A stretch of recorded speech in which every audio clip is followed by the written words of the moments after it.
अस्सलाम वालेकुम सामईन, welcome to my channel voice of Mona. हमारी आज की कहानी का नाम है नमक हराम। साहिल पर बड़ी तेज धूप, गर्मी की शिद्दत बहुत ज्यादा थी।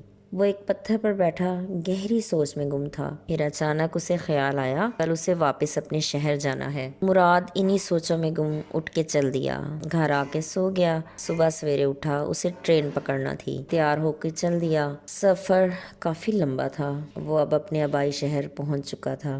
घर आया, अम्मी अब्बा देखकर खुश हो गए। मुराद नहा धोकर खाना खा के सो गया। रात गुजरी, सुबह हुई तो वो अपनी पसंदीदा आंटी के घर चल दिया। वो कभी उनके यहाँ किरायादार हुआ करती थी। उनकी बेटी से उसे मोहब्बत थी और बचपन से ही वो उनके घर आता जाता था।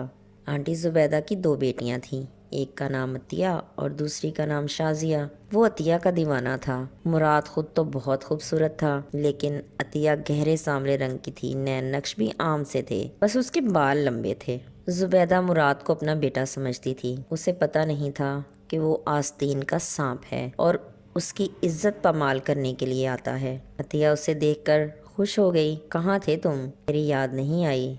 तुम्हारे लिए ही जल्दी आया हूँ। आज रात को इंतज़ार करना मेरा। अच्छा ठीक है। वो अंदर आ गया। आंटी जुबैदा पलंग पर लेटी हुई थी। वो उनके पैरों में बैठकर उनके पैर दबाने लगा। कहाँ थे मुराद बेटा? आंटी ज़रूरी काम से गया था। फिर अतिया चाय बनाकर ले आई। वो चाय पीकर घर चल दिया। अतिया को इशारा किया कि इंतज़ार करना, रात को 1 बजे आऊँगा। वो मुस्कुरा दी।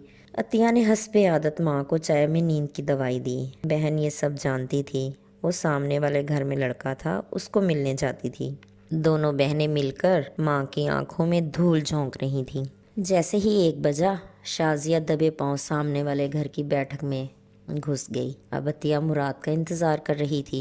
वो भी मुकर्ररा वक़्त पर आ गया। दोनों गले लग गए और फिर पलंग पर लेट गए। सुबह के 4 बजने वाले थे। मुराद घर जाने लगा। अतिया ने कहा, शाजिया को आने दो, जैसे ही वो आएगी तो आप चले जाना। अभी वो बात ही कर रहे थे कि शाजिया आ गई तो मुराद भी घर चल दिया। वो रोज आता था। उनकी यही रूटीन बरकरार थी। एक दिन अतिया ने माँ को चाय दी और छत पर चली गई। जुबैदा का हाथ लगकर गिर गई। उसने उठकर सफाई की और सो गई। रात को ये लोग अपने मुकर्ररा वक़्त पर मिलने के लिए पहुंच गए।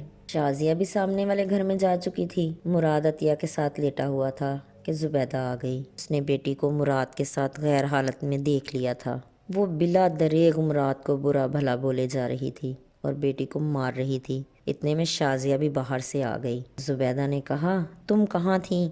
मुराद अपने घर चला गया। उसने कहा, आंटी माफ़ कर दो, मैं अतिया से शादी करने को तैयार हूँ, जब आप कहो।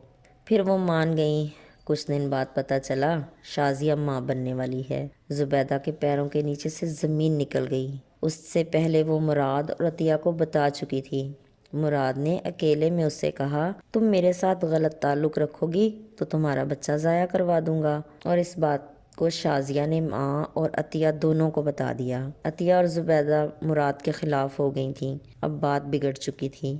जुबैदा ने बेटी का हमल ज़ाया करवाया, क्योंकि जिसके साथ वो मुँह काला करती थी वो भी अब उसको अपनाने से इनकार कर चुका था। दोनों बहनें गलत रास्ते पर चल निकली थीं। वो शायद मोहब्बत और हवस की पहचान नहीं कर पाई थीं। उम्रें भी छोटी थीं। वो फजूल और बेकार बेगैरत मर्दों का शिकार हो चुकी थीं। माँ को मौत के मुंह तक पहुंचा दिया। उसे शुगर हो गई थी। दिन रात रोती और बद्दुआएं देती। सामने वाले को तो बुखार चढ़ा और ऐसा चढ़ा कि उसे कब्र में ले गया। मुराद जिंदा था। उसने बड़ी कोशिश की थी, बड़ी माफ़ी तलाफ़ी की, लेकिन वो नहीं मानी। फिर वो दोनों बहनें गलत कामों में चली गईं। मुराद की माँ भी राज़ी ना हुई। इस तरह ये लोग कभी नहीं मिल सके। मुराद ने आंटी जुबैदा से बहुत बार कहा कि मुझे माफ़ कर दें, लेकिन वो उसे नमक हराम बुलाती। जहाँ देखती उसे गालियाँ देना शुरू कर देती। किसी के घर में भी दाखिल हों तो नेक नीयत से दाखिल होना चाहिए, और किसी की ज़िंदगी तबाह करने का हक़ अल्लाह ने किसी को नहीं दिया।